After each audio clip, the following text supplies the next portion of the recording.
Aurangabad railway स्टेशनचं नाव अखेर बदलण्यात आलेलं आहे।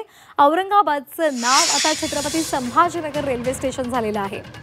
त्याची महत्त्वाची बातमी, राज्य सरकारनं नामांतरासंदर्भात GR जारी केलेला आहे। औरंगाबाद रेल्वे स्थानकाचं आता छत्रपती संभाजीनगरचं नामकरण करण्यात आलंय। या संदर्भात शासनाच्या वतीनं अधिसूचना काढण्यात आली। यासाठी खासदार डॉक्टर भागवत कराड यांनी रेल्वे मंत्री आणि अश्विनी वैष्णव यांच्याशी पत्रव्यवहार केला होता।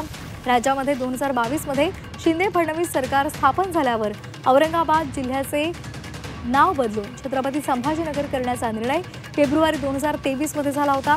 त्यानंतर आता हा प्रस्ताव केंद्राकडे पाठवण्यात आलाय। केंद्राने सुद्धा निर्णयाला मान्यता दिली आहे। आता रेल्वे स्थानकाचं नाव सुद्धा औरंगाबादवरून छत्रपती संभाजीनगर करण्याचं राजपत्र शासनाने काढलंय।